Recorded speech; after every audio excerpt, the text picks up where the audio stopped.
புதைக்குழிகள் அல்லது அங்கே பாதிக்கப்பட்ட உறவுகளை அங்கே சென்று சந்திக்க விடாமல் இந்த என்பிபி அரசாங்கம் என்ன செய்கின்றது என்று சொன்னால், செப்டம்பர் மாதம் மிகவும் ஒரு அந்த வரப்போற ரிப்போர்ட்ல நிச்சயமாக அது பிரதிபலிக்க போகின்றது. ஒரு 20-30 யூடியூபர்ஸ் பின்னாலே கலைத்து சென்று அதைத்தான் அவர்கள் முக்கியத்துவம் கொடுத்து செய்தியினூடாக உடனுடனே கொண்டு வரார்கள். அந்த செய்தி அந்த மக்களுக்கான செய்தி, ஒரு பிரமுகரை கலைப்பதான செய்தி அல்ல. ஒரு அரசியல்வாதி என்ன செய்தார், அவர் துரோகி என்று சொல்வதற்கான இடம் அல்ல. எங்களுடைய அரசியல்வாதிகளும் அங்கே மக்களால் தெரிவு செய்யப்பட்டவரும் கொஞ்சம் வளர வேணும். இலங்கையில் நடந்த ஒரு பாரிய குற்றம், அந்த குற்றத்துக்கு இலங்கைக்கு அந்த கெப்பாசிட்டி இல்லை அதை இன்வெஸ்டிகேஷன் பண்ண. ஈவன் ஜேவிபி அரசாங்கத்துக்கு கூட இல்லை. அது அரசியலில் நகர்த்தப்படும் காய்கள், திரை மறைவில் நடக்கும் ரகசிய பீரங்கள், உலகத் தமிழர் அறிந்தேயாக வேண்டிய உண்மைகளை தேடி ஒரு உடறுப்பு.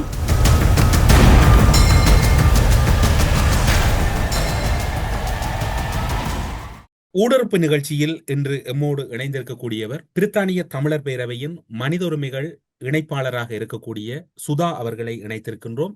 ஊடறுப்பு நிகழ்ச்சியின் சார்பில் உங்களை வரவேற்பதில் மகிழ்ச்சி. வணக்கம். வணக்கம் தமிழ். வணக்கம் லங்காசிரியர்கள். ஐநா மனித உரிமைகள் ஆணையாளர் இலங்கை சென்று 3 நாட்கள் பயணத்தை முடித்து திரும்பிய பின்னர் பல தகவல்கள் பேசப்படுகின்றன, பல விடயங்கள் உரையாடப்படுகின்றன, பல விடயங்கள் விவாதிக்கப்படுகின்றன. அந்த விடயங்கள் தொடர்பிலும் அந்த கள விஜயம் தொடர்பிலும் அதனோடு பயணித்தவர்கள் பலர் இருக்கின்றார்கள். அதில் நீங்களும் ஒருவராக இருக்கின்றீர்கள். உங்களுடைய பார்வையில் ஐநா மனித உரிமைகள் ஆணையாளரின் இலங்கை விஜயமும் அந்த விஜயத்தின் பின்னர் ஏற்பட போகின்ற எதிர் நிலைப்பாடுகளும் அல்லது அது ஒரு முரணான முடிவுகளை ஏற்படுத்துமா? உங்களுடைய பார்வையில் அந்த பயணம் எப்படி இருக்குது? நன்றி தமிழ். என்னென்று சொன்னால், இந்த ஐநா ஆணையாளரின் அந்த இலங்கைக்கான பயணம், இலங்கை அரசாங்கம் அவரை அங்கே வருமாறு அழைத்திருந்தது. அதுக்கான காரணம் என்னவென்று சொன்னால், உங்களுக்கு தெரியும், 46/1 அந்த ரெசல்யூஷனில் கொண்டு வரப்பட்ட அந்த ஓஸ்லப்னு சொல்லக்கூடிய மெக்கானிசம் அவர்களை இலங்கைக்குள் அனுமதிக்காமல், அவர்கள் அங்கே சென்று அந்த புதைக்குழிகள் அல்லது அங்கே பாதிக்கப்பட்ட உறவுகளை அங்கே சென்று சந்திக்க விடாமல் இந்த என்பிபி அரசாங்கம் என்ன செய்கின்றது என்று சொன்னால், ஐநா ஆணையாளரை அங்கே பார்க்குமாறும், தாங்கள் ஒரு புதிய அரசாங்கம், எங்களுக்கு இப்படியான நிலைமைகள் கடந்த காலங்களில் நடைபெற்றது, நாங்கள் வித்தியாசமானவர்கள் என்று காட்டுவதற்காகத்தான் அவர்கள் அங்கே இந்த ஐநா ஆணையாளரை அழைத்திருந்தார்கள். ஆகவே இந்த ஐநா ஆணையாளரின் அந்த இலங்கைக்கான பயணம் தெரிந்தவுடன் ஐநாவில் வேலை செய்யும் குறிப்பாக பிரித்தானிய தமிழர் பேரவை, அது மட்டுமல்லாது ஐஎன்ஜிஓஸ் போன்ற அமைப்புகள், தாயகத்திலே அந்த காணாமல் போன உறவுகளின் சங்கம் அல்லது அந்த வடகிழக்கில் இருக்கக்கூடிய அம்மாமார்கள் உடனடியாகவே ஐநா ஆணையாளரை அங்கே வர வேண்டாம் என்று சொல்லி ஒரு கடிதத்தை அனுப்பியிருந்தார்கள். நாங்களும் எங்களுடைய அழுத்தங்களை கொடுத்திருந்தோம் இங்கே பிரித்தானியாவில் இருந்து. அதே போல் human rights watch, Amnesty International, பல ஐஎன்ஜிஓஸும் அந்த அழுத்தங்களை கொடுத்திருந்தது. ஆனால் அவர் அங்கே செல்வதை உறுதி செய்து விட்டார். ஆகவே அவர் அங்கே செல்வதென்று சொன்னால், நாங்கள் ஒரு முடிவு எடுத்தோம் என்னென்று சொன்னால், அவர் செல்வதாக உறுதி வந்த பின்பு இலங்கை அரசாங்கம் என்ன செய்ய பார்க்கின்றது என்று சொன்னால், உங்களுக்கு தெரியும், தற்பொழுது ஐநாவிலே அங்கே அந்த ஓஸ்லப் என்று சொல்லக்கூடிய மெக்கானிசம் தொடர்ச்சியாக அந்த ஆதாரங்களை திரட்டி ஃபைல்ஸ்களை, கிரிமினல் ப்ராசிக்யூஷன்ஸுக்காக அங்கே ஃபைல்ஸ்களை தயார் செய்து வருகின்றார்கள். அதை அவர்கள் உள்ளக விசாரணைக்கு கொண்டு செல்ல வேண்டும். உங்களுக்கு தெரியும், பிரித்தானியாவில் கொண்டு வரப்பட்ட தடை, கனடாவில் இருக்கிறது தடை. ஆகவே இது ஒரு சர்வதேச விசாரணையை நோக்கி நகருகின்றது. இது எப்படியாவது உள்ளக விசாரணைக்கு கொண்டு வர வேண்டும். ஆகவே அந்த ஐநா ஆணையாளரை அங்கே அழைத்து அவருக்கு, தாங்கள் மிகவும் ஒரு வித்தியாசமானவர்கள், எங்களுக்கும் தமிழ் மக்களுடைய ஆதரவு இருக்கின்றது நோத்தனைசிலே, ஆகவே நாங்கள் இதை உள்ளுக்கு இந்த விஷயங்களை பார்த்துக் கொள்வோம் என்ற விஷயத்தை தான் அவர்கள் வலிக்கிட்டார்கள். ஆனால் நாங்கள் அந்த ஆணையாளரின் அந்த விசிட், அவர் அங்கே செல்வதாக இருந்த அந்த காலப்பகுதியிலே நாங்கள் ஒரு ஸ்ட்ராட்டஜியை வகுத்திருந்தோம். என்னென்று சொன்னால், தாயகத்தில் இருக்கும் அந்த காணாமல் போன உறவுகள், அது மட்டுமல்லாது மாணவர் சங்கம், ஜெஃப்னா யூனிவர்சிட்டி ஸ்டூடெண்ட்ஸ், அதே போல் கிழக்கு மாநிலத்தில் இருக்கும் அந்த காணாமல் போன சங்கங்கள், அவர்களுடன் தொடர்பு கொண்டு அவர் வரும் காலங்களிலே என்னென்ன வேலைகளை அங்கே செய்ய வேண்டும் என்று அவர்களும் மிகவும் தெளிவாக இருந்தார்கள். ஆகவே அந்த சந்திப்புகள் ஏற்பாடு செய்யப்பட்டிருந்தது. உங்களுக்கு தெரியும், திருவோணமலையில் ஒரு சந்திப்பு ஏற்பாடு செய்யப்பட்டிருந்தது. அதே போன்று யாழ்ப்பாணத்திலே எங்களுடைய அந்த அழுத்தங்களின் பின்புதான் அவருடைய அந்த அஜெண்டாவிலே செம்மணிக்கு போவதாக சொல்லப்பட்டிருந்தது. அதற்கு முன்பு உங்களுக்கு தெரியும், அவருடைய அந்த அந்த அஜெண்டாவிலே அவர் கொழும்புக்கு சென்று திருவோணமலைக்கு சென்று, கண்டிக்கு சென்று, சவுத்திலே என்ஜிஓக்களை சந்தித்து, உங்களுக்கு வளமை போல் சவுத்தில் இருக்கும் என்ஜிஓக்களை சந்தித்து, அம்மாக்களை சந்தித்து வரதாகத்தான் இருந்தது. இந்த காலப்பகுதியிலே தான் அங்கே செம்மணி புதகுலை ஒரு பேசுபொருளாக வந்தது. நாங்கள் அந்த ஓஸ்லாப்புக்கு கொடுக்கப்பட்ட மேண்டேட்டின் அடிப்படையிலே தொடர்ச்சியாகவே நாங்கள் ஐநா ஆணையாளரின் அலுவலகத்தை சந்தித்தும் ஓஸ்லாப்பினோடு இருக்கக்கூடிய அந்த இன்வெஸ்டிகேட்டர்ஸ் அந்த உறுப்பினர்களை சந்தித்து, அதாவது நீங்கள் 2001 உங்களுக்கு தெரியும் அந்த ரெசல்யூஷன்ஸ் வந்து கடந்த காலங்களிலே அந்த ஒரு டைம் ஃப்ரேம் அங்கே கொடுக்கப்பட்டிருந்தது. அதாவது எல்எல்ஆர்சி பீரியட்னு சொல்லக்கூடிய பீரியட். அதற்குள் நிற்காமல் நீங்கள் அதற்கு மேலே சென்று எம்ப்ளமெட்டிக் கேஸ் என்று சொல்லக்கூடிய அந்த செம்மணியாக இருக்கலாம், ட்ரிங்கோஃபோ, ஆக்ஷன் ஃபேம், அதை விட்டு 81ஆம் ஆண்டு நூலக எரிப்பு, 83ஆம் ஆண்டு இனப்படுகொலை, குமுதினி போர் போன்ற படுகொலை சம்பந்தமான பல ஆதாரங்களை ஓஸ்லாப்புக்கு கொடுத்து அவர்களுக்கு தொடர்ச்சியான எங்களுடைய அழுத்தங்களை பிரயோகித்து வந்தோம். என்னென்று சொன்னால், இந்த ஓஸ்லாப்புக்கு கொடுக்கப்பட்டிருக்கக்கூடிய அந்த மேண்டேட் தெளிவாக இருக்கின்றது. கடந்த கால ரெசல்யூஷன்லும் பார்க்க 2021 அங்கே கொண்டு வரப்பட்ட ரெசல்யூஷன்லே அந்த டைம் ஃப்ரேம் அங்கே ஓப்பன் அப் பண்ணப்பட்டு, அதன் பின்புதான் அங்கே நாங்கள் அந்த கலெக்ட் என்ற வசனத்தை கொண்டு வந்து அதுக்கான காரணம் இருக்கின்றன சொன்னால், அந்த 2001க்கு மேலே போய் ஆதாரங்களை திரட்டி எங்களுக்கு நடந்தது அது இனப்படுகொலை என்று நிரூபிப்பதற்காகத்தான் அந்த வேலைகளை நாங்கள் செய்து வருகின்றோம். ஆகவே இந்த செம்மணிக்கு இவருடைய அந்த விசிட்ன்றது மிகவும் முக்கியமாக இருந்தது. ஏனென்று சொன்னால், இங்கே அவர்கள் செம்மணி அல்லது 81, 83 போன்ற அந்த ஆதாரங்கள் ஐநாவில் இருக்கின்றது. ஆனால் இதில் அந்த செப்டம்பர் மாதம் வரப்போகும் அந்த ரெசல்யூஷனில் அதை அவர்கள் கொண்டு வருவதாக இல்லை. அது மிகவும் முக்கியம். ஏனென்று சொன்னால், அந்த கடந்த காலங்களிலே அங்கே செய்யப்பட்ட 2001 2000 அந்த அதுக்கு பின்மான காலப்பகுதிகளுக்கு முன்பு நாங்கள் செல்ல வேண்டும். ஆகவே அதை நாங்கள் அந்த ஐநா ஆணையாளர் வந்து செம்மணிக்கு விசிட் பண்ண வேணும். அதை விசிட் பண்ணினால் அவர் நிச்சயமாக அங்கே இருந்து அவருடைய அந்த 2001 அவர் அங்கே நகர்ந்து சென்று அது சம்பந்தமாக செப்டம்பர் மாதம் பெறப்போகும் அந்த ரிப்போர்ட்டிலே கொண்டு வர வேண்டும். அது மட்டுமல்லாது இதே போல பல அங்கே அந்த புதைகுழிகள், மனித புதைகுழிகள் இலங்கை இராணுவத்தினரால் அங்கே கொத்து கொத்தாக கொல்லப்பட்டு புதைக்கப்பட்ட மக்களின் புதைகுழிகள் இருக்கின்றன. இதை ஒரு சர்வதேச மேற்பார்வையினூடாக இதை தொடர்ச்சியாகவே அகல வேண்டும். ஏனென்று சொன்னால் பல புதைகுழிகள் அங்கே கண்டுபிடிக்கின்றார்கள். ஒரு குறிப்பிட்ட ஒரு காலங்களின் பின்பு அதனுடைய அந்த பேசு பொருள் இல்லாமல் போகின்றது. ஆகவே இதை அவர்கள் பாரம் எடுக்க வேண்டும் போன்ற விஷயங்களுக்காகத்தான் நாங்கள் அந்த செம்மணி மற்றது கிழக்கு மாகாணத்தின் அவருடைய அந்த விசிட் ஏற்பாடு செய்யப்பட்ட போது அந்த ஆர்ப்பாட்டங்கள் மிகவும் கவனமாக ஏற்பாடு செய்யப்பட்டிருந்தது. நீங்கள் குறிப்பிடுகின்ற இந்த விடயங்களோடு இலங்கைக்கு விஜயம் மேற்கொண்டிருந்த மனித உரிமைகள் ஆணையாளருடைய விஜயத்தின் பின்னர் பல கருத்துக்கள் பேசப்படுகின்றன. உங்களுடைய பார்வையில் இந்த விஜயம் ஒரு திருப்பு முனையாக அல்லது இலங்கை அரசை பொறுத்தவரையில் வருகின்ற மனித உரிமைகள் கூட்டத்தொடரில் ஒரு அழுத்தத்தின் ஒரு புள்ளியாக செம்மணி சென்ற போது அவர் அந்த நிலங்களை உன்னிப்பாக அவதானிக்கின்ற காட்சியாக இருக்கலாம், அங்கு அவர் நடந்து கொண்ட விதமாக இருக்கலாம், திருகோணமலையில் தாய்மாரை பார்க்கின்ற போது அவருடைய கண்ணில் இருந்த ஒரு நெருடலாக இருக்கலாம், அவர் உளரீதியாக அந்த இடத்திலே வெளிப்படுத்திய ஒவ்வொரு வெளிப்பாடுகளாக இருக்கலாம். மனித உரிமைகள் கூட்டத்தொடரில் வெளிப்படுவதற்கு வாய்ப்பு இருக்கின்றதா அல்லது அந்த இடம் எப்படியான ஒரு சூழ்நிலையை ஏற்படுத்த போகின்றது இந்த கூட்டத்தொடரில்? நிச்சயமாக எதிர்வரும் செப்டம்பர் மாதம் நிச்சயமாக ஐநா ஆணையாளர் அங்கே அந்த நேரடியாக சென்று, நீங்கள் திருவோணமலையை குறிப்பிட்டிருந்தீர்கள், திருவோணமலையில் ஜூபிலி ஹோலுக்கு வெளியாலே நடைபெற்ற அந்த ஆர்ப்பாட்டத்தில் கலந்து கொண்ட ஒரு தாய் கூட நேற்று அவர் அங்கே காலமாகிவிட்டார் அம்பாறையிலே. அந்த செய்தியை நாங்கள் பார்த்திருந்தோம். அந்த தாய் கூட அந்த அந்த அமைதியான ஆர்ப்பாட்டத்திலே கலந்து கொண்டு தன்னுடைய குடும்பத்தில் காணாமல் போன உறவுகள் போன்ற விஷயங்களை வெளியாலே நின்று சொல்லியிருந்தார் ஐநா ஆணையாளருக்கு. குறிப்பாக அந்த திருவோணமலை மாவட்டத்தில் நடந்த ஆர்ப்பாட்டத்தில் ஐநா ஆணையாளர் அங்கே அந்த மக்கள் காலை 6 மணிக்கு அங்கே கூடிய பொழுது அந்த மக்கள் அவர் அங்கே 9 மணிக்கு அந்த மீட்டிங் நடைபெறும் பொழுது அவர் அங்கே உள்ளே சென்று அவர் கேட்ட கேள்வி, நாங்கள் எங்கே இருந்து தொடங்குவதென்று. ஆகவே அங்கே இருந்தவர்கள் அதை கோஆர்டினேட் பண்ணவர்கள் உடனடியாக அவரை வெளியாலே கூட்டி கொண்டு வந்து அந்த மக்களுடன் மிகவும் கவனமாக ஒவ்வொருவரிடமும் காணி சம்பந்தமாக அல்லது காணாமலாக்கப்பட்டவர் சம்பந்தமாக எப்படி அந்த நில அபகரிப்பு சம்பந்தமான போன்ற விஷயங்களை 25 நிமிடம் அங்கே அந்த மக்களுடன் நின்று கலந்து பேசி ஆலோசித்த பின்புதான் உள்ளுக்கு செல்லுகின்றார். அந்த 25 நிமிடங்களிலே நடந்தவை மிகவும் முக்கியமான விஷயங்கள். குறிப்பாக கடந்த வாரம் கூட அங்கே ஒரு திருவோணமலை மாவட்டத்திலே நடந்த ஒரு புத்த பிக்குவினால் நடத்தப்பட்ட அராஜகம், அதனால் பாதிக்கப்பட்ட அந்த ஒரு குடும்பம், அங்கே ஒரு குருக்கள் வந்து அந்த விஷயத்தை அவருடன் மிகவும் கவனமாக அதை விளக்கி சொல்லுகின்றார். அதை நீங்கள் பார்த்திருப்பீர்கள்.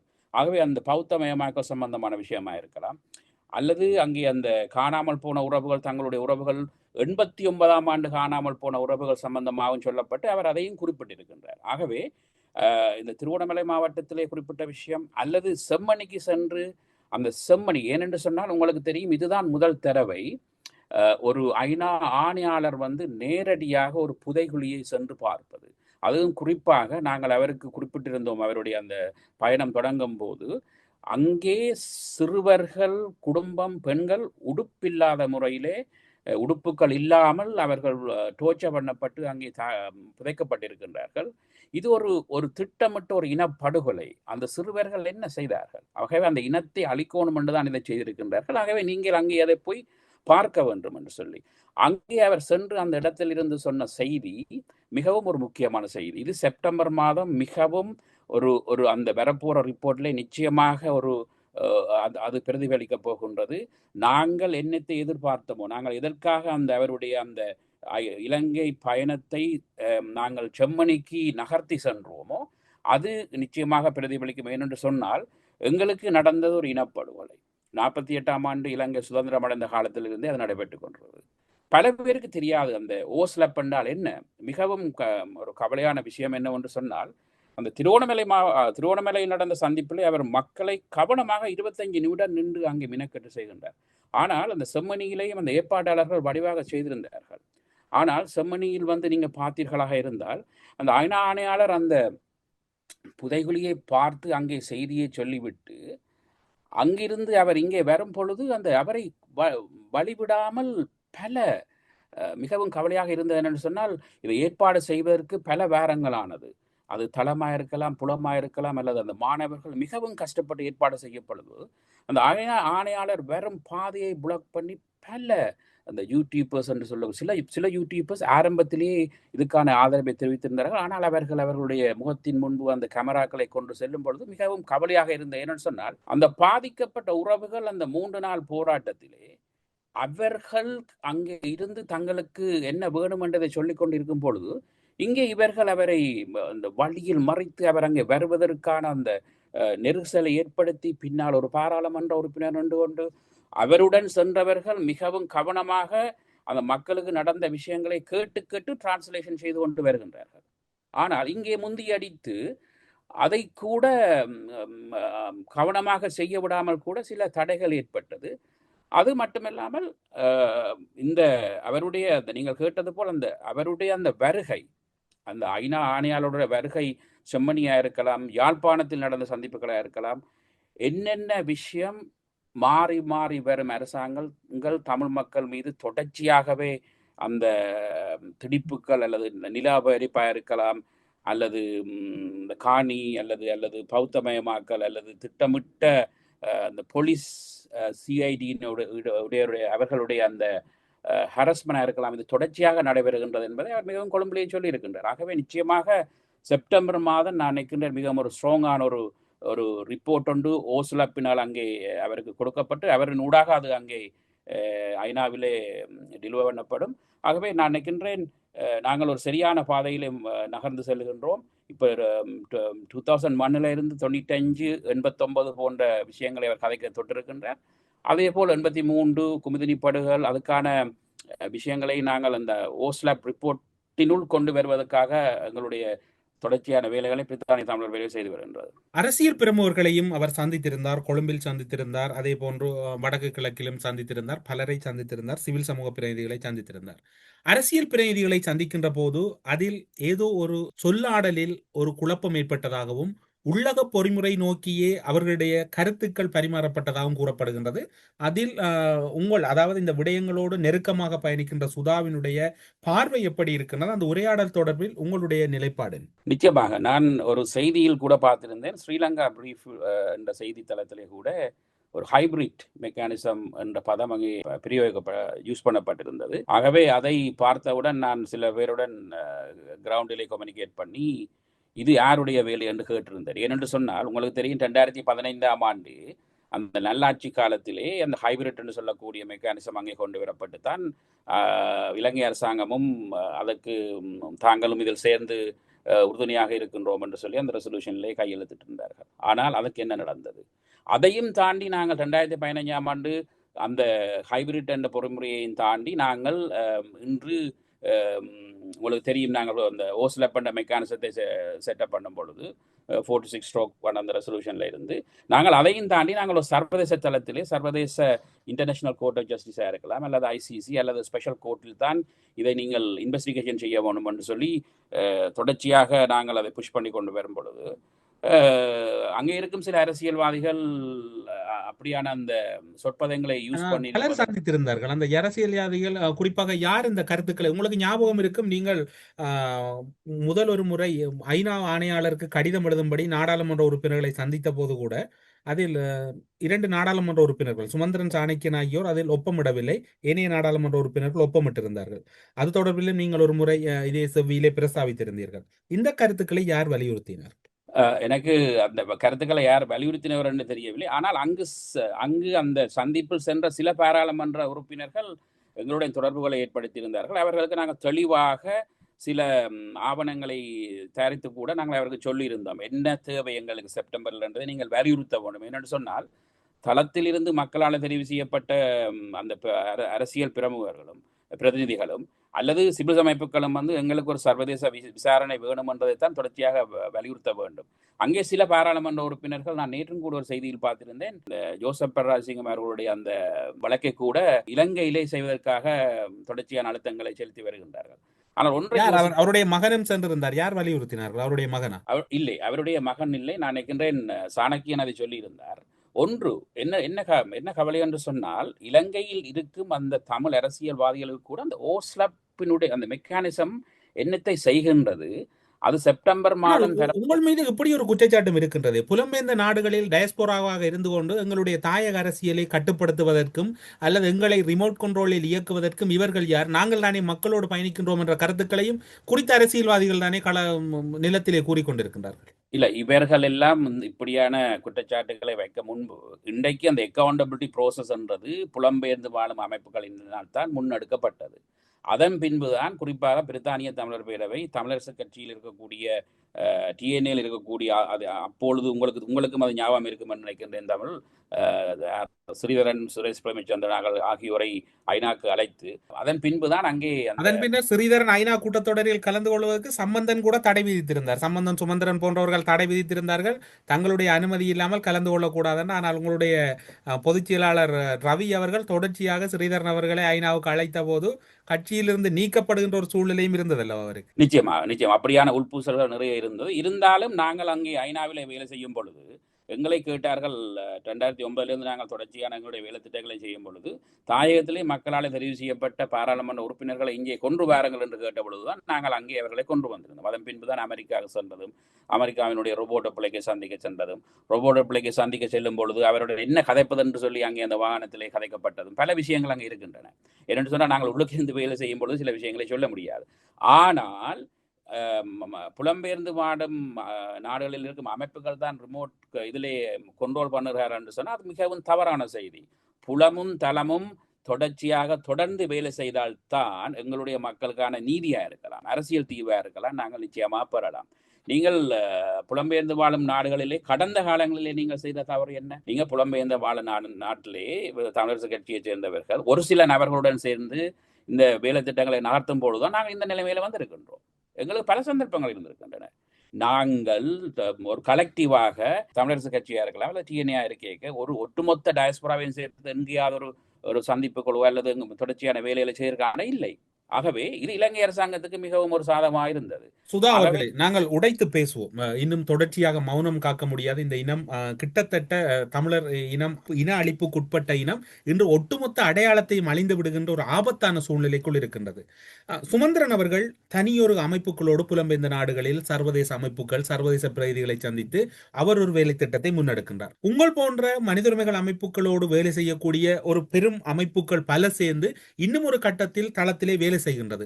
ஆனால் தன்னுடைய அரசியலை அவர் இன்னொரு அமைப்புகளோடு முன்னெடுக்கின்ற போது அங்கு ஒரு முரண் வருகின்றது. அவர் கிட்டத்தட்ட சொல்ல போனால் நீங்களும் அந்த செவி வழங்கியிருந்தீர்கள். அமெரிக்காவுக்கு சென்றிருந்தார், அங்கிருந்த பல அதிகாரிகளை சந்தித்ததாக கடந்த வருடத்துக்கு முதல் வருடம் அந்த ஒரு தகவல் வெளியாகியது. அது தொடர்பில் நீங்களும் தெளிவுபடுத்தினீர்கள் என்ன இடம்பெற்றது என்று. இப்படியான ஒரு குழப்பம் சர்வதேசம் ஏற்படுத்துகின்றதா அல்லது சர்வதேசத்தில் தங்களை முதன்மைப்படுத்த குறித்த தமிழ் பிரதிநிதிகள் ஏற்படுத்துகிறார்? ரெண்டு விதமா பார்க்கலாம். ஒன்று, சர்வதேசத்துக்கும் இப்படியானவர்கள் தேவை. அதே நேரத்தில் இவர்கள் குறிப்பாக நான் சொல்ல போனால் குளோபல் தமிழ் ஃபோரம் என்று சொல்லக்கூடிய அமைப்பில் நாம் இதை உடைத்து பேசுவோம். ஏனென்று சொன்னால் நீங்கள் உடைத்து பேசுகின்ற போதுதான் இப்போது 15 ஆண்டுகளில் பெரும் ஒரு நெருக்கடிக்குள் இருக்கின்றது தமிழினம். அடுத்து என்ன இடம்பெறும் என்று தெரியாது. இன்று உங்களுடைய ஒரு வேலை திட்டம் அங்கு பலரை ஒருங்கிணைத்திருக்கின்றது. நீண்ட காலத்துக்கு பிறகு ஒரு ஒற்றுமை மலர்ந்திருக்கின்றது. இந்த ஒற்றுமை நீண்டு செல்ல வேண்டுமா அல்லது மீண்டும் முடங்க வேண்டுமா என்பதை உங்களுடைய பதில் தான் முடிவு செய்ய வேண்டும். நிச்சயமாக நீங்கள் குறிப்பிட்டது போல் நாங்கள், உங்களுக்கு தெரியும், அந்த ஒரு ஒரு பொது கடிதத்தில் சைன் பண்ணுவதாக நாங்கள் அந்த 2046/1 அந்த ரெசல்யூஷன் கொண்டு வரதுக்கு முன்பு நாங்கள் எங்களுக்குள்ளே பல அமைப்புகள், அதே நேரத்தில் தாயகத்தில் இருந்து சுமந்திரன் போன்றவர்கள் கலந்து கொண்டிருந்தார்கள். அங்கே நாங்கள் ரெசல்யூஷன், சர்வதேச நாடுகள் எங்களுக்கு சொல்லியிருந்தார்கள், இனி ரெசல்யூஷன் கொண்டு வருவது கஷ்டம், ஆகவே இந்த இலங்கை சார்பான விஷயம் இதோடு நிற்கப் போகின்றது என்ற பொழுது நாங்கள் பிரித்தானிய தமிழர் பேரவை சொல்லியிருந்தோம், இல்லை, அங்கே லெவரேஜ் இருக்கின்றது, நிச்சயமாக நாங்கள் ஒரு ஸ்ட்ராங்கான ரெசல்யூஷன் கொண்டு வரலாம் என்று சொன்ன பின்பு தான் உங்களுக்கு தெரியும் அந்த இப்போ எல்லாரும் கதைத்து கொண்டு திரிகிற அந்த paragraph 6 அல்லது 8 போன்ற விஷயங்கள் அங்கே கொண்டு வரப்பட்டது. ஆனால் அந்த சந்திப்பிலே நாங்கள் ஐசிசி, ஐசிஜே அல்லது ஸ்பெஷல் கோர்ட் என்று சொல்லும் பொழுது அது சுமந்திரன் கலந்திருந்தார். சுமந்திரன் சொல்லியிருந்தார் ஐசிசி போன்ற விஷயங்கள் சரி வராது என்று சொல்லி சுமந்திரன் அந்த சந்திப்பிலிருந்து வெளியேறிவிட்டார். வெளியேறிய பின்பு அவர் சென்று, நான் நினைக்கின்றேன், தனியாக தாயகத்திலே கஜேந்திரமர் மற்றும் அங்கே இருக்கக்கூடிய ஒரு சிலருடன் சேர்ந்து அவர்கள் தனியாக ஒரு லெட்டரை ஐநாக்கு அனுப்பியிருந்தார்கள். ஆனால் நாங்கள் கலெக்டிவாக தாயகத்தில் இருக்கிற பல அரசியல்வாதிகள், அதே நேரத்தில் பல அமைப்புகள், புலம்பெயர்ந்து வாழும் பல அமைப்புகள் எல்லாருமே சேர்ந்து கலெக்டிவாக அந்த கடிதத்தை அனுப்பியிருந்தோம். நான் நினைக்கின்றேன் அப்பொழுது அந்த சுமந்திரன் அனுப்பின கடிதத்தில் சிடிசியும் சைன் பண்ணியிருந்தது. அவர்களும் இதில் வெளியே சென்றேன் என்று சொன்னால் ஐசிசி என்று சொன்னால் அது சரி வராது. ஆனால் ஐநா ஆணையாளரே பிறகு ஐசிசி என்று சொல்லி அவருடைய ரிப்போர்ட்டில் குறிப்பிட்டிருந்தார். ஆகவே அது ஒன்று அங்கே நடைபெற்றது. தற்பொழுது உங்களுக்கு தெரியும், இங்கே அந்த மக்கள் மிகவும் கவனமாக இருக்கணும். இந்த போராட்டத்தை பார்த்தீர்களாக இருந்தாலும் இந்த போராட்டம் மிகவும் கவனமாக புலம்பெயர்ந்து வாழும் அமைப்புகள், அதே நேரத்திலே ஐஎன்ஜிஓஸ்கள், அதே மாதிரி தாயத்தில் இருக்கும் அந்த அம்மாமார்கள் எல்லாருமா சேர்ந்து ஒரு விஷயத்தை செய்யும் பொழுது இன்று ஐநா ஆணையாளர் அங்கே போய் நின்று அந்த செம்மணியிலே புதகுழியை பார்க்கின்றார். அது மட்டுமல்லாது நாங்கள் கேட்ட இடங்களுக்கெல்லாம் சென்றிருக்கின்றார். இது நாங்கள் எல்லாரும் ஒன்றாக சேர்ந்து வேலை செய்யும் பொழுது.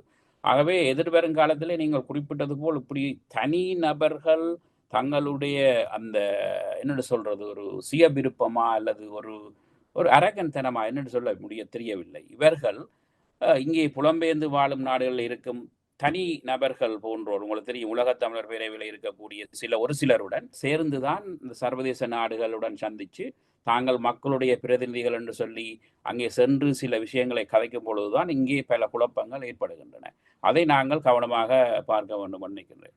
இந்த ஆபத்தான சூழ்நிலை அல்லது நீங்கள் கூறுகிறது போன்று இன்று சர்வதேச நாடுகளை பொறுத்தவரையில் பல நாடுகளில் மனித உரிமைகள் மீறல்கள் இடம்பெற்றுக் கொண்டிருக்கின்ற போது இலங்கை விவகாரத்தை ஒரு முக்கியமான கருத்தாக அல்லது கலந்துரையாடலாக ஈழத்தமிழர் தரப்பு பயன்படுத்தாமல் தொடர்ச்சியாக தங்களுக்குள் உள்ளக விமர்சனங்களை முன்வைத்துக் கொண்டிருந்தால் சர்வதேசம் இந்த இடத்திலிருந்து சற்று ஒதுங்கி இருக்கத்தானே முற்படும். நிச்சயமாக அதுதான் இங்கே மிகவும் நீங்கள் ஒரு நல்ல ஒரு விஷயத்தை சொல்லியிருந்தீர்கள். ஏனென்று சொன்னால் இன்றைய உலக பந்திலே பல பிரச்சனைகள் இருக்கின்றன. காசாவை எடுத்து பாருங்கள், அல்லது உக்ரைன் எடுத்து பாருங்கள், ஈரான் இஸ்ரேல் போன்ற போர்களை பாருங்கள், பல இடங்களிலே பாகிஸ்தானுக்கும் இந்தியாவுக்கு நடைபெற்று. அப்போ அவர்களுக்கு தங்களுடைய நாடுகளுடைய பிரச்சனைகள் மிகவும் முக்கியம். குறிப்பாக இன்று ஐரோப்பாவிலே அல்லது உலகத்திலே பொருளாதார சிக்கல் மிகவும் பலமடைந்து செல்லுகின்றது. ஆகவே இந்த காலப்பகுதிகளிலே நாங்கள் எங்களுக்கு நடந்த இனப்படுகொலை இந்த நாடுகளினூடாக இங்கே இருக்கும் செட்டப்பினூடாகத்தான் கொண்டு வர முயல்கின்றோம். இங்கே ஐநாவிலே உங்களுக்கு தெரியும் சொல்லுகின்றார்கள் நிதி பற்றாக்குறை இருக்கின்றது. உங்களுக்கு தெரியும் நாங்கள் அந்த ஓஸ்லப்பை செட்டப் பண்ண முன்பு மியன்மார் சிரியா போன்ற ஒரு மெக்கானிசத்தை தான் உருவாக்காக நாங்கள் வேலை செய்திருந்தோம். ஆனால் அங்கே அது ஒரு ஒரு மிகவும் எக்ஸ்பென்சிவான, அதாவது 30 மில்லியன் அதுக்கு செலவழித்திருந்தார்கள். அதை எங்களுக்கு ஷாக்காக சொல்லித்தான் அவர்கள் சொன்னார்கள், இதை நாங்கள் உங்களுக்கு கொண்டு வர முடியாது, நிதி பிரச்சனை இருக்கின்றது. நீங்கள் குறிப்பிட்டது போல் இந்த நாடுகளிலே எப்படி பிரச்சனைகள் இருக்கும் பொழுது எல்லாரும், அதாவது தாயகத்திலே இந்த சிவில் அமைப்புகள், ஒன்று நான் சொல்லுகின்றேன், தாயகத்திலே இந்த சிவில் அமைப்புகள் இந்த போராட்டத்தை ஏற்பாடு செய்யும் பொழுது தயவு செய்து அங்கே வெறும் அரசியல்வாதிகள் அல்லது அந்த மீண்டும் நான் அந்த செம்மணிக்கு செல்லுகின்றேன், செம்மணியிலே ஒரு சிலர் அந்த பிரச்சனைகளை ஏற்படுத்தும் பொழுது ஒரு 20-30 யூடியூபர்ஸ் பின்னாலே கலைத்து சென்று அதைத்தான் அவர்கள் முக்கியத்துவம் கொடுத்து செய்தியினூடாக உடனுடனே கொண்டு வரார்கள். இதை பார்க்கும் பொழுது மிகவும் கவலையாக இருந்தது. என்று சொன்னால் அந்த செய்தி அந்த மக்களுக்கான செய்தி, ஒரு பிரமுகரை கலைப்பதான செய்தி அல்ல, அல்லது அங்கே வந்தவருடன் நின்று ஒரு அரசியல்வாதி என்ன செய்தார், அவர் துரோகி என்று சொல்வதற்கான இடம் அல்ல. எங்களுடைய அரசியல்வாதிகளும் அங்கே மக்களால் தெரிவு செய்யப்பட்டவரும் கொஞ்சம் வளர வேணும். என்னென்னு சொன்னால் அந்த இடம் ஒரு புனிதமாக அங்கே 3 நாள் ஏற்பாடு செய்யப்பட்ட ஒரு இடம். அந்த இடத்திலே நாங்கள் சர்வதேசத்தினுடைய ஒரு முக்கியமான ஒரு பிரதிநிதி, அதுவும் ஐநா ஆணையாளர் அங்கே வரும் பொழுது அவருக்கு என்ன செய்தியை சொல்ல வேண்டும், அந்த மக்கள் அந்த செய்திகளை செய்வதற்கான வழிகளை விட வேண்டும். அதை விட்டு அங்கே வந்த செய்திகள் என்ன, உடனுடன் ஒவ்வொரு நிமிஷத்துக்கு ஒருக்கா பார்த்தால் அவரை கலைத்தோம், இவரை கலைத்தோம். இதுதான் எங்களுடைய அந்த போராட்டத்தினுடைய செய்தியாக இருந்தது. அது பார்க்க கவலையாக இருந்தது. இந்த காலகட்டத்திலே, இந்த உலக ஓட்டத்திலே நாங்கள் கவனமாக எங்களுக்கு நடந்த ஒரு மனிதனோடு நேரே கதைக்கும் பொழுது அவருக்கு நடந்த இனப்படுகொலை போன்ற விஷயங்களை விளக்கப்படுத்தும் பொழுது கூடுதலாக ஈடுபடும்.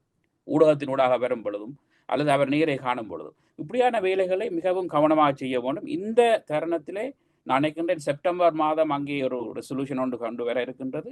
இனியும் எங்களுடைய அந்த மக்கள் தொடர்ச்சியாக தாயகத்தில் இருக்கக்கூடிய அந்த கோகுரூப் என்று சொல்லக்கூடிய அந்த நாடுகள், ஐநா ஆணையாளரின் அந்த பெர்மனன்ட் ரெசிடென்ட், அந்த அவர்களுடன் தொடர்புகளை ஏற்படுத்தி எங்களுக்கு நடந்த இனப்படுகொலைக்கான நீதி வேணும் என்பதை சொல்ல வேண்டும். அதே நேரத்தில் நீங்கள் முன்பு குறிப்பிட்டது போல் இலங்கை அரசாங்கம் இதன் உள்ளக பொறிமுறைக்கு கொண்டு சென்று விசாரணை செய்வதற்கான வேலை திட்டத்துக்காக சவுத் ஆப்பிரிக்காவில் இருந்து ஒரு சிலரை கூப்பிட்டு ஜனாதிபதி சந்திச்சிருக்கின்றார். இதுவும் மிகவும் ஞாபகம் இருக்கும். நல்லாட்சி கால பகுதியில் நிலைமாறு கால நீதி என்று ஜனாதிபதி ரமபோசா அவர்களை தென்னாப்பிரிக்காவில் இருந்து இறக்கியிருந்தார்கள். மைத்ரிபால சிறிசேன, ரணில் விக்ரமசிங்க போன்றவர்கள், அந்நேரம் தென்னிலங்கையில் சிவில் சமூகமாக இருந்த நிமல்கா பெர்னாண்டோ போன்றவர்கள் எல்லாம் இதனை ஒரு பெரும் பேசுபொருளாகவும் மன்னிப்போம் மறப்போம் என்கின்ற உரையாடல் ஆரம்பிக்கப்பட்டது. அந்த ஒரு சூழ்நிலை இப்போது ஆரம்பமாகுகின்றதுக்கான வாய்ப்புகள் தென்படுகின்றதா? நிச்சயமாக இலங்கை அரசாங்கம் அதுக்குத்தான் ட்ரை பண்ணி கொண்டிருக்கின்றது. உங்களுக்கு தெரியும், நாங்கள் அதற்கு எங்களுடைய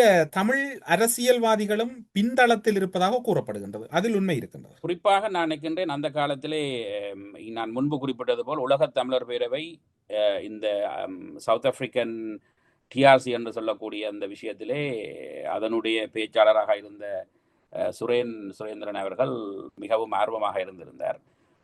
அவருடன் இணைப்பில் இருக்கும் சில அரசியல்வாதிகளும் சில வேளைகளில் அந்த டிஆர்சி போன்ற விஷயத்திலே ஆர்வமாக இருப்பார்கள் என்றுதான் நான் நினைக்கின்றேன். ஏனென்று சொன்னால் அவர்களுடைய அந்த வருகை இந்த நேரம் இலங்கை அரசாங்கம் சந்தித்தது, இலங்கையை அந்த ஜனாதிபதி சந்தித்திருக்கின்றார்.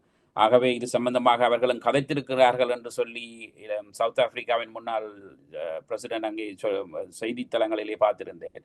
இது மிகவும் ஒரு ஆபத்தான ஒரு விஷயம். ஏனென்று சொன்னால் நாங்கள் இன்று இருக்கும் நிலை, அதாவது எங்களுடைய அந்த மக்களுக்கு நடைபெற்ற அந்த இனப்படுகொலையின் ஒரு நிலை நாங்கள் அது லோக்கல் மெக்கானிசம் ஒன்றும் சரி வராது. குறிப்பாக தெளிவாக கடந்த 2 ஐநா ஆணையாளர்கள் தங்களுடைய ரிப்போர்ட்லேயே சொல்லிவிட்டார்கள், இலங்கையில் நடந்த ஒரு பாரிய குற்றம், அந்த குற்றத்துக்கு இலங்கைக்கு அந்த கெப்பாசிட்டி இல்லை அதை இன்வெஸ்டிகேஷன் பண்ண. ஈவன் ஜேவிபி அரசாங்கத்துக்கு கூட இல்லை அது. ஆகவே ஆனால் அவர்கள் இல்லை, எங்களுக்கு இருக்கின்றது, நாங்கள் இங்கே பாருங்கள் எல்லாரையும் ப்ரொசிக்யூட் பண்ணுறோம், நாங்கள் கொரப்ஷனை ஒழிச்சு கொண்டு வரோம், பொருளாதாரத்தில் முன்னிறம் என்று சொல்லி காட்டி இதையும் எங்கள்கிட்ட விடுங்கள், நாங்கள் செய்வோம் என்று சொல்லித்தான் அவர்கள் செய்கிறார்கள். இதற்கு பின்னால் செல்லும் தமிழ், நீங்கள் குறிப்பிடுவது போல் யாராவது தமிழ் பாராளுமன்ற உறுப்பினர்கள் இருந்தால் அவர்களை மக்கள் இனங்கண்டு அவர்களை இல்லை, அகற்ற மக்கள் வேண்டும். அவர்களை இனங்காண்பது ஒரு புறம் இருக்கட்டும், அவர்களை இனங்காட்ட வேண்டிய பொறுப்பும் உங்களுக்கு இருக்கின்றது என்று நீங்கள் ஒரு முக்கியமான ப- இடத்தில் நகர்ந்து கொண்டிருக்கின்றீர்கள். தாயக பரப்பிலே இன்று வெளிப்படையாக நீங்கள் உங்களுடைய வேலை திட்டங்களை ஆரம்பித்து அந்த மக்களும் உங்களின் பின்னால் அல்லது உங்களோடும் பலரோடு இணைந்து வேலை செய்வது போன்று இணைந்து வேலை செய்கிறார்கள். நல்லாட்சி காலத்திலே இணைய அனுசரணை வழங்குவதில் முதன்மை வைத்த சுமந்திரன் அவர்களும் இதில் நேரடியாக தலையிடுவதற்கு வாய்ப்புகள் இருப்பதாகத்தான் கூறப்படுகிறது. நீங்கள் அதனை ஏற்றுக்கொள்கிறீர்களா அல்லது நிராகரிக்கிறீர்களா? நிச்சயமா ஏற்றுக்கொள்ள முடியாது. ஏனென்று சொன்னால் உங்களுக்கு தெரியும், அவர்கள் ஏற்றுக்கொள்ள முடியாதென்றால் சுமந்திரன் இந்த வேலையில் ஈடுபடுவார் என்பதை ஏற்றுக்கொள்ளவில்லை நீங்கள். நிச்சயமா என்னென்று சொன்னால் உங்களுக்கு தெரியும், அங்கே அதாவது மக்களால் தெரிவு செய்யப்பட்ட பாராளுமன்ற உறுப்பினர்கள் பாராளுமன்ற குழு ஒன்று இருக்கின்றது. அவர்கள் கடந்த காலத்திலே விட்ட பிழையை விடக்கூடாது. அதாவது சர்வதேச பொறுப்புகளுக்கும் சர்வதேசத்திலே இருக்கக்கூடிய ஐநா ஆணையாளர் தமிழரசு கட்சியின் பாராளுமன்ற உறுப்பினர்களுக்கு மரியாதை இருக்கின்றதா? இல்லை தானே? இல்லாவிட்டாலும் அவர்கள் அவர்கள் என்ன செய்ய வேண்டும் என்று சொன்னால் அங்கே ஒரு கமிட்டி ஒன்று போட வேண்டும். இந்த கமிட்டி தான் சர்வதேச நாடுகளுடன் தொடர்புகளை ஏற்படுத்த கட்சி வேண்டும். தீர்மானத்துக்கு எதிராக நடைபெற்றால் கட்சியிலிருந்து நீக்கி விடுவார்கள். ஐநாவுக்கு எதிராக செயற்பட்டாலும் கூட. இல்லை, அது நான் நினைக்கின்றேன், தமிழ் கட்சி தான் அதை செய்ய, நாங்கள் மக்களும் செய்ய முடியாது. என்னென்னு சொன்னால் மக்கள் அங்கே அதை அவர்களை எலெக்ட் பண்ணி விட்டு இருக்கிறார்கள். அவர்கள் அங்கே மக்கள் அங்கே சென்று சொல்ல வேண்டும், அந்த நாடுகளிடம் சொல்ல வேண்டும். எங்களுடைய பிரச்சனை, எங்களுடைய விஷயங்கள் சம்பந்தமாக காணாமல் போன உறவுகள் அங்கே இல்லை, வடகிழக்கை சேர்ந்தவர்கள் ஒன்றாக ஒரு கமிட்டி ஒன்றை போட்டு எங்களுக்கு என்ன தேவை என்றதை நாங்களாம் உங்களுடைய சொல்ல வேண்டும். மக்களால் இவர்கள் கடந்த காலங்களிலே செய்த தவறு, கடந்த காலங்களிலே அந்த நல்லாட்சி காலங்களிலே பௌத்தத்துக்கு முதலிடம் என்று சொல்லியிருந்தார்கள். எத்தனையோ ஆயிரம் புத்த கோயில்கள் கட்டலாம் என்று சொல்லி அதில் கொண்டு வரப்பட்ட பின்புதான் அந்த புத்த கோயில்கள் பரவலாக பல இடங்களே கட்டப்பட்டன.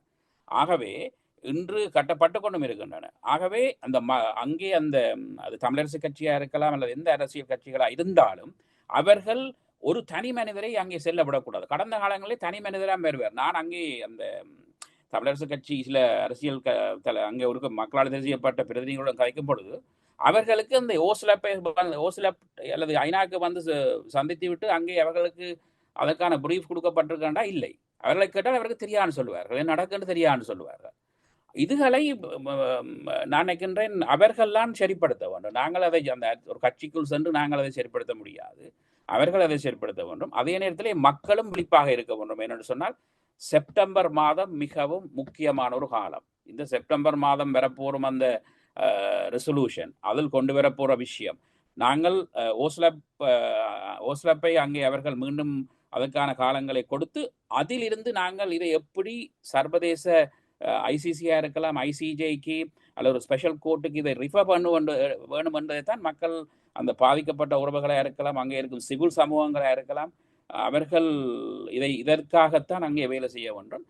இதற்கு எதிராக வேலை செய்கிறவர்களை அவர்களும் தற்பொழுது முந்தித்தான் நாங்கள் சொல்லலாம், தமிழ் வடகிழக்கில் இருக்கிற அந்த சிவில் அமைப்புகளுக்கும் சர்வதேச நாடுகளுக்கும் தொடர்பில்லை என்று. இப்பொழுது அந்த தொடர்புகள் மிகவும் நெருக்கமாக வந்து விட்டன. குறிப்பாக ஐநா ஆணையாளரும் அந்த தளத்துக்கு சென்று விட்டார்.